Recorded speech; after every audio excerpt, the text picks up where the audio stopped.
So guys, share ko lang, ang dali na pala ng contract verification ngayon, ano? Kasi we applied for online contract verification for my husband last Thursday, and today nakuha na agad namin yung kanyang verified contract.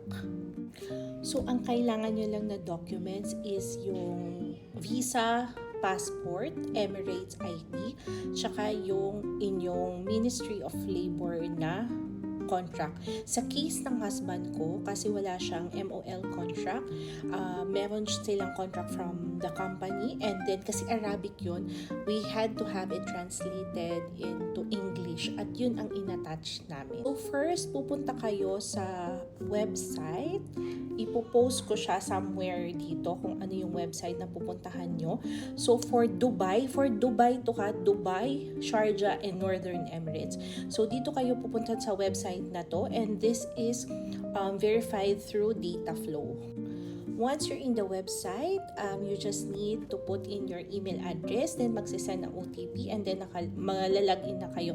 Just follow the steps dun sa kung ano yung mga kailangan yung i-fill out, yung kailangan yung i-attach.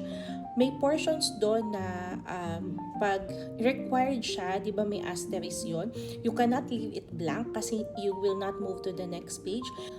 So pag ganon, lalagyan nyo lang siya ng dash or hyphen so you can move to the next page. Then you will attach all the documents that is needed. So per section, yung kunwari visa, tapos next passport, ganon, tapos contract. Tapos sa case ng husband ko, nag-add ako ng experience certificate or employment certificate just to prove na dun siya nag-work sa company na yun. Kasi ngayon sa kanya, hindi MOL contract company lang na Arabic na contract na pinatranslate. So, pwede ka din mag-add ng additional requirements or documents just to prove na yun nga, dun ka nag-work. Then ako naman sa case ko, nag-online verification din ako. Ang visa ko Abu Dhabi, then sa Dubai ako nagpa-verify. Nag-attach lang din ako na experience letter na yung company is based in Dubai. So once you've completed all the steps, as na-attach mo na yung documents, you will go to the payment page.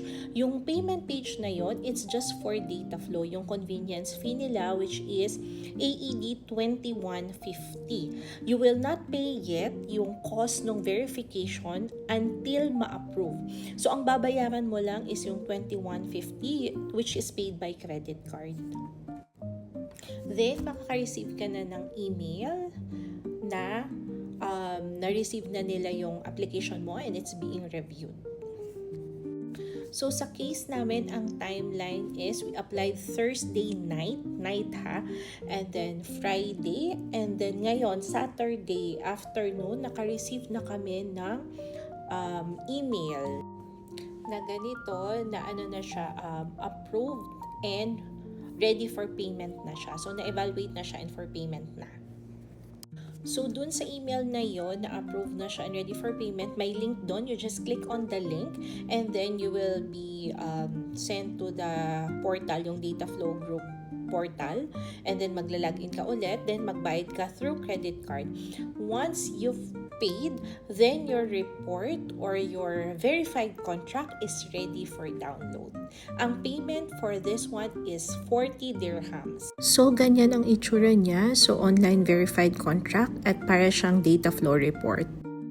And dahil ready na yung verified contract mo, after 24 hours, you can access na yung OEC. So, you just need to download the DMW app.